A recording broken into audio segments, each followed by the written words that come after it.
Hello friends, welcome back to my new vlog. दोस्तों, फ़िलहाल मैं हूं कटरा रेलवे स्टेशन और यहां से माता वैष्णो देवी की यात्रा स्टार्ट होती है। मैं सहारनपुर से चला था हेमकुंड एक्सप्रेस से और फ़िलहाल मैं पहुंच चुका हूं कटरा रेलवे स्टेशन। अब यहां से हमारी यात्रा स्टार्ट होती है। ये जो आप मेरे पीछे पहाड़ देख रहे हैं, इन्हीं पहाड़ों में रास्ता बना हुआ है, नया रास्ता भी यहीं से है, तो यहीं से हम चलेंगे।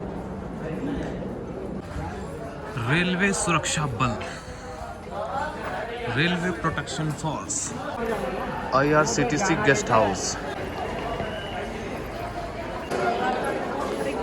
यात्रा पर्ची के लिए लाइन लगी हुई है।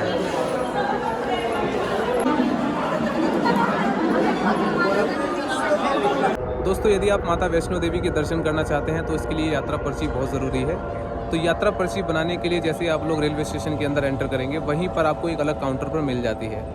आपको वहाँ पर आपका नाम पूछा जाता है और आप कहाँ से आए हैं ये पूछा जाता है। ये दोनों डिटेल्स लेकर के आपको फ्री में पर्ची दी जाती है और ये पर्ची आपको जब आप दर्शन करने जाएंगे तो आगे आपसे चेक किया जाएगा। विदाउट पर्ची के आप वहाँ पर दर्शन करने नहीं जाएंगे। दोस्तों, यदि आप माता वैष्णो देवी की यात्रा प्रारंभ करने से पहले थक चुके हैं या रेस्ट करना चाहते हैं या फिर नहा करके अपनी यात्रा को प्रारंभ करना चाहते हैं, तो इसके लिए आप लोग यहाँ पर रूम बुक कर सकते हैं। जैसे आप बाणगंगा की तरफ जाते हैं तो बाणगंगा के रास्ते में ही काफ़ी सारे होटल्स, रिजॉर्ट्स आपको मिल जाएंगे। यहाँ पर आप लोग 400 से 500 रुपये में काफ़ी अच्छे रूम बुक कर सकते हैं, जिसमें आपको लगभग वो सभी आवश्यक फैसिलिटी मिल जाती है। ये जो मैंने रूम बुक किया है, ये 400 रुपये में मुझे रूम मिला है, जिसमें लैट्रिन, बाथरूम और टीवी वगैरह सब कुछ जो ज़रूरी चीज़ें हैं वो सभी के सभी अवेलेबल है। तो 400 से 500 के प्राइस में आपको ये सब मिल जाता है। इस बार मेरे साथ कोई भी दोस्त नहीं है, मैं अकेले ही आया हूँ।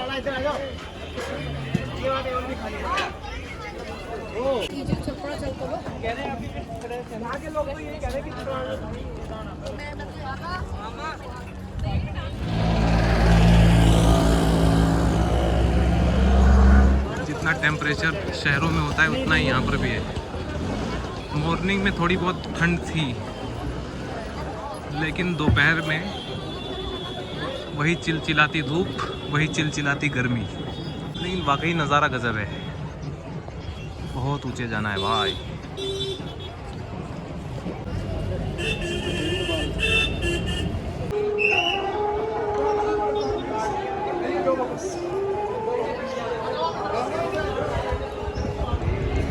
दोस्तों, ये जो आप लंबी लाइन देख रहे हैं, ये लोग दर्शन करने जा रहे हैं और दर्शन करने के बाद आएंगे कहाँ से वो मैं आपको बताता हूँ। ये जो मार्ग आपको दिखाई दे रहा है, ये लोग दर्शन करके आ रहे हैं और वो जो आपको लाइन दिखाई दे रही है, वो लोग दर्शन करने जा रहे हैं। और ये जो आपको पहाड़ों में कुछ रास्ते से दिखाई दे रहे होंगे, इन्हीं रास्तों से होते हुए दर्शन करने जाना है। वहाँ ऊपर, काफ़ी ऊपर जाना पड़ेगा।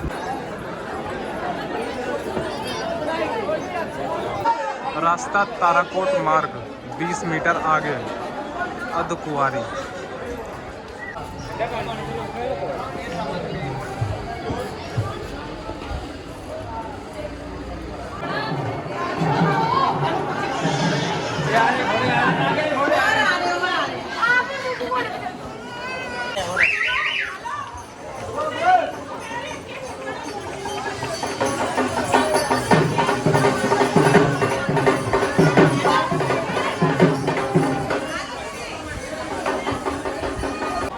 दोस्तों, अगर कोई स्नान करना चाहे तो वो स्नान भी कर सकता है। स्नान करने के लिए ये है स्नान घाट। दोस्तों, आप चाहें तो सामने भी जा सकते हैं, लेकिन ये जो सीढ़ियाँ आपको दिखाई दे रही हैं, इनकी संख्या टोटल 425 है। ये शॉर्टकट सीढ़ियाँ हैं। मैं चाहूँ तो शॉर्टकट भी मार सकता हूँ, लेकिन मैं आज फ्री हूँ इसलिए शॉर्टकट नहीं जाना चाहूँगा। मैं लंबे रास्ते से ही चलना पसंद करूँगा। यहाँ पर आप लोग घोड़े पर बैठकर भी यात्रा कर सकते हैं, पालकी पर भी बैठकर यात्रा कर सकते हैं। ये जो आप लोग देख रहे हैं, ये पालकी का सिस्टम है। इसमें 4 आदमी आपको लेकर जाएंगे। तो दोस्तों, जैसा कि मैंने आपको दिखाया, वैष्णो देवी मार्ग की जो यात्रा है वो आप लोग पैदल भी कर सकते हैं, या इसके अलावा आप लोग घोड़े की मदद से भी कर सकते हैं, या पालकी की भी सुविधा है। लेकिन मेरे जैसा जो बंदा है वो पैदल चलना प्रेफर करता है। अभी मुझे बहुत ऊपर जाना है, अभी मैं अर्धकुंवारी भी नहीं पहुंचा हूं। तो दोस्तों, अगर आप वैष्णो देवी की यात्रा पैदल कर रहे हैं तो खुद को हाइड्रेटेड रखें। मतलब कि रास्ते में आपको नींबू पानी या किसी भी तरह का कोई भी ड्रिंक आपको मिलता है। चलो भैया आशीष गिरी, धीरे धीरे तुम भी ऊपर चलते रहो माता रानी का नाम लेकर के, ताकि तुम्हें साहस मिले। देखिए आपको ग्लूकोज के इंस्टेंट सोर्स मिल जाएंगे खाने पीने के लिए, बस आपकी जेब में पैसा होना चाहिए। दोस्तों यहाँ पर आपको गन्ने का रस भी मिल जाएगा, सब कुछ अवेलेबल है, बस आपकी जेब में पैसा होना चाहिए।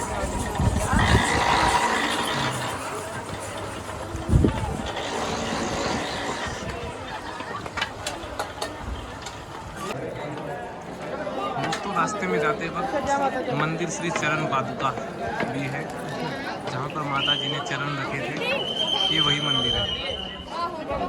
तो इसके अंदर भी जाकर आप लोग दर्शन कर सकते हैं। देखो बंदर कैसे पानी पी रहा है, ये देखो।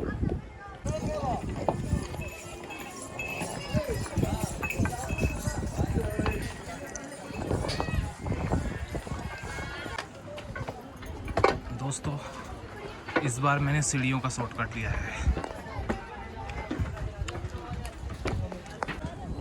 अभी कम से कम 3-4 घंटे और लगेंगे ऊपर चढ़ने में। अभी मैं 25% आई थिंक चढ़ गया हूँ। ये मैंने लिया है शॉर्टकट सीढ़ियों का।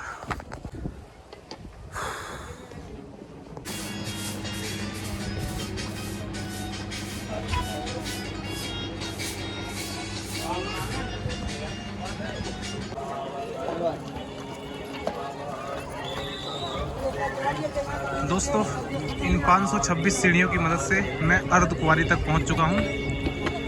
अब हमें अर्धकुंवारी से आगे चलना है।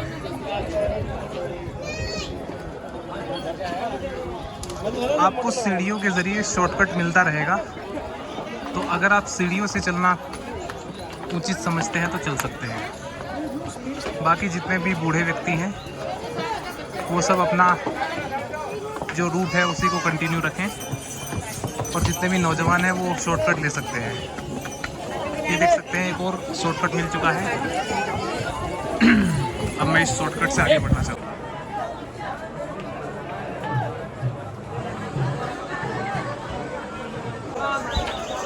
यहाँ से काफ़ी खूबसूरत नज़ारा देखने को मिल रहा है। यहाँ पर देख सकते हैं आप, ये जो आप देख रहे हैं ये है पाइनस जिम्नोस्पर्म प्लांट। पाइनस है, इनकी जो पत्तियाँ होती हैं वो सुई की तरह नीडल लाइक होती हैं। और नीचे जो आप देख रहे हैं वहाँ से मैं आया था, वो जो आप देख रहे हैं रास्ते, जो कारें हैं, जो कार चल रही हैं वो चींटी के समान दिखाई पड़ रही हैं। और वो है कटरा रेलवे स्टेशन। वो जो आपको सामने दिखाई दे रहा है वो है कटरा रेलवे स्टेशन। क्या अद्भुत नज़ारा दिखाई दे रहा है यहाँ पर। चलिए अपना बचा हुआ सफ़र पूरा करते हैं।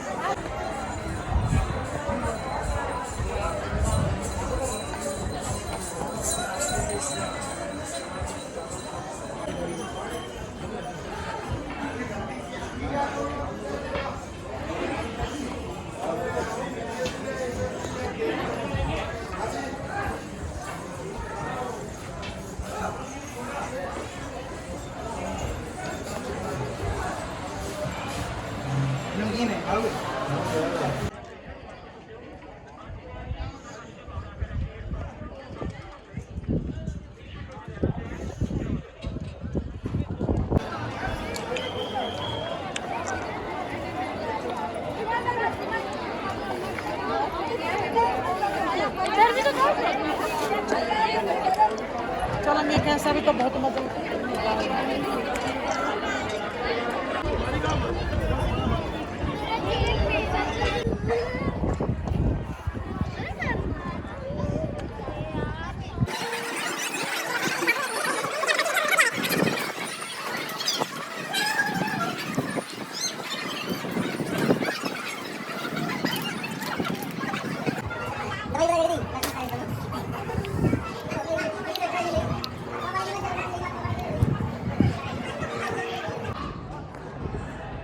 दोस्तों यहाँ से वैष्णो देवी का मंदिर लगभग 5 किलोमीटर दूरी पर होगा और मैं वहाँ तक पहुँच जाऊँगा।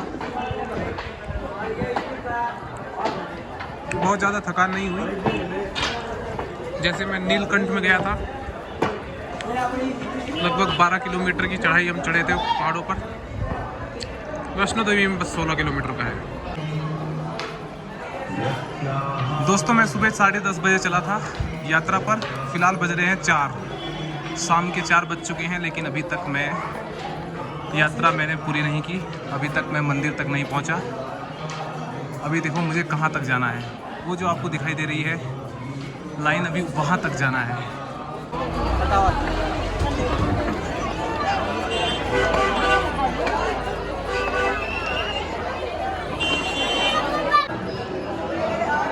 तो फाइनली दोस्तों हम पहुंच चुके हैं माता वैष्णो देवी भवन, जो मेन मंदिर है वहां तक हम फाइनली पहुंच चुके हैं।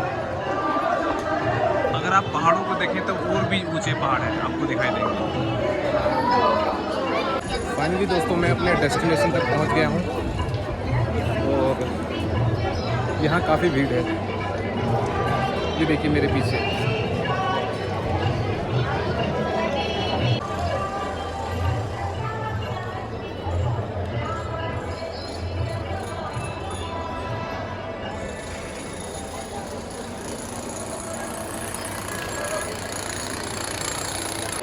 Finally guys we are reach our destination point.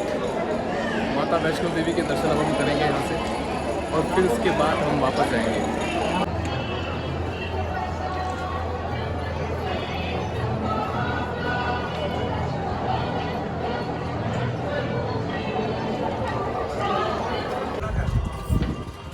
दोस्तों दर्शन करने के बाद अब हम वापस जा रहे हैं। काफ़ी बेहतरीन, काफ़ी इंजॉयमेंट, काफ़ी एक्सपीरियंस लेकर मैं यहाँ से जा रहा हूँ। बहुत ही गजब।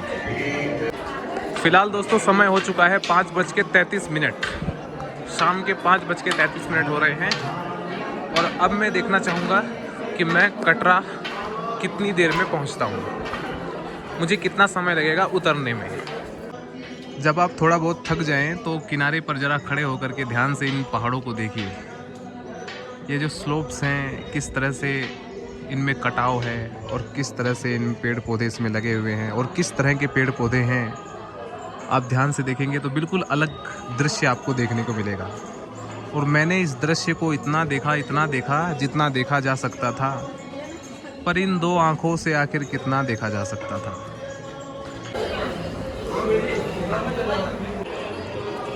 दोस्तों ये जो आप मार्ग देख रहे हैं ये है ताराकोट मार्ग। ये नया मार्ग है और ये इस मार्ग से मैं आ रहा हूँ वापस दर्शन करके।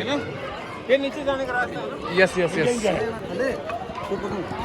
यहाँ पर लिखा हुआ भी है नया ताराकोट मार्ग।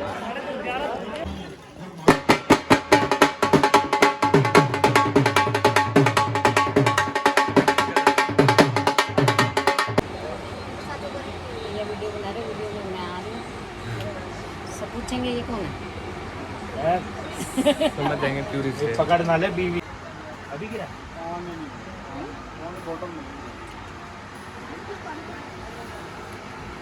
चले खड़े हो। पानी की बोतल ही तो कह रहे हैं।